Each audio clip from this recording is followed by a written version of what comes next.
Perkenalkan, saya Kezia Natalia Wongkar dengan NPM 2217051034 dari kelas D.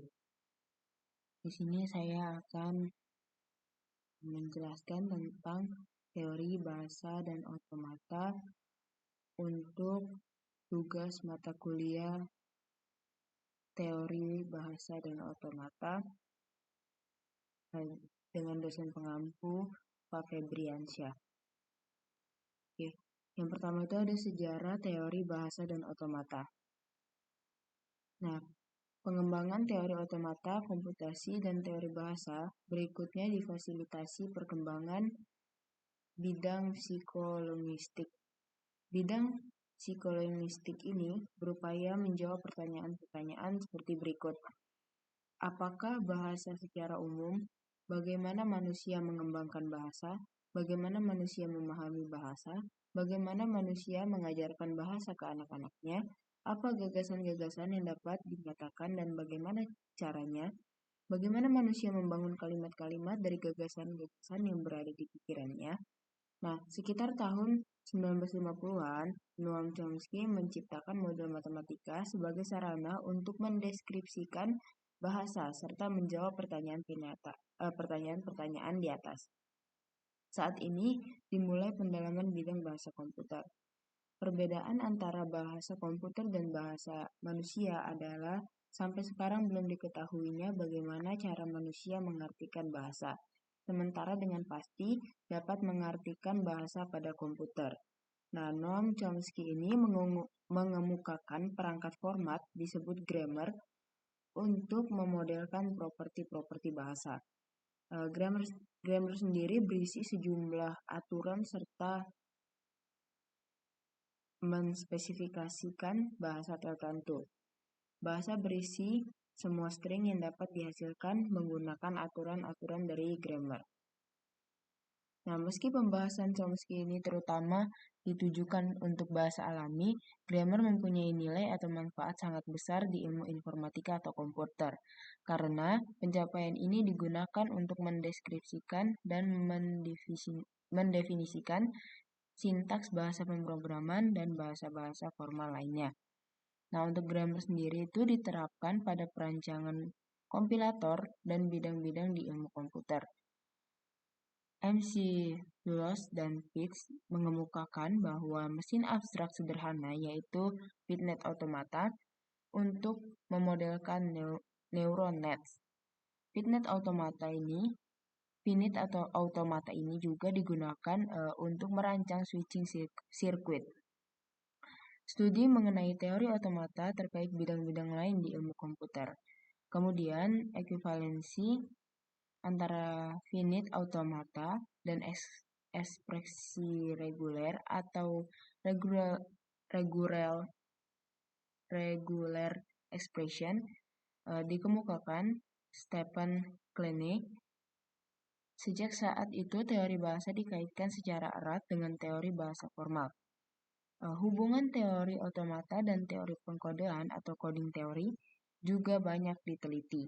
Nah, Turing Machine ini seperti komputer modern saat ini dapat mengolah simbol-simbol di tab dan menghasilkan keluaran atau simbol-simbol yang berada di tabnya setelah berakhirnya sebarisan pergerakan.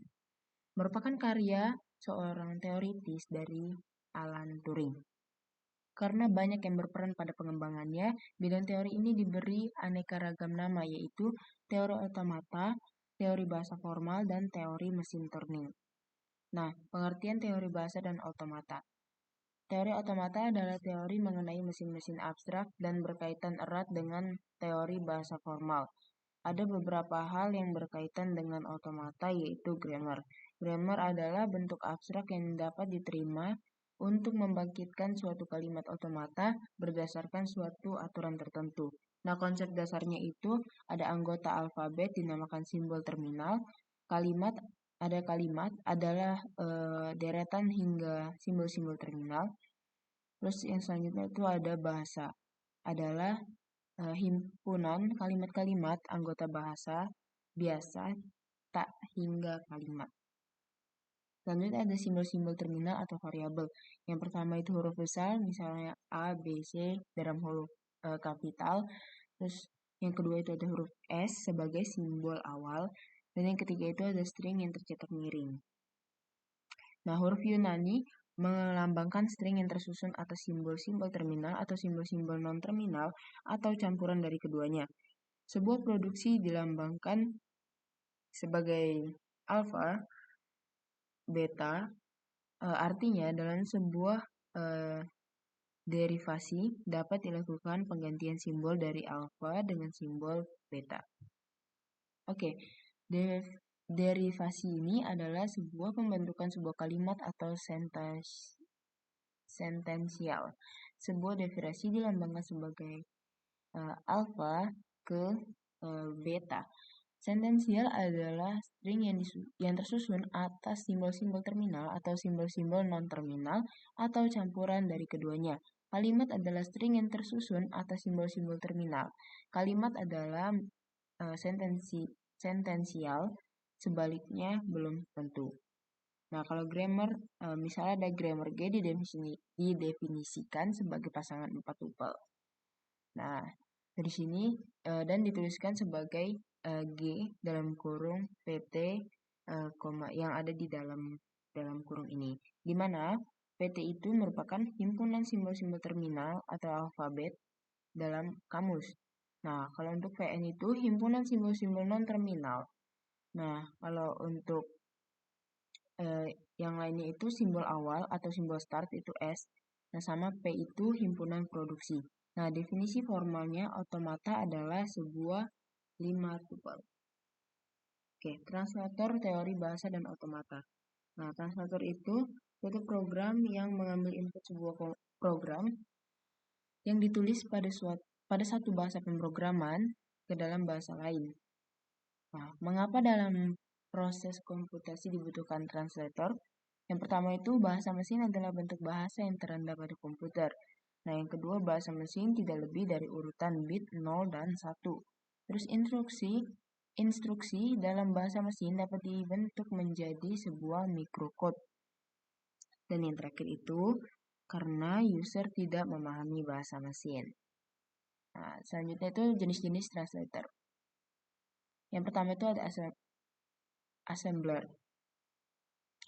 Source code bahasa assembly.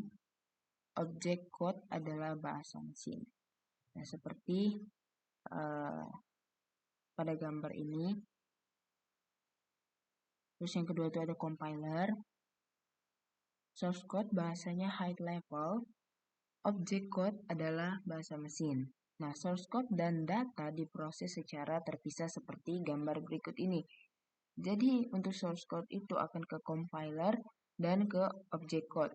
Dengan data itu terpisah dari source code ke execution dan ke output.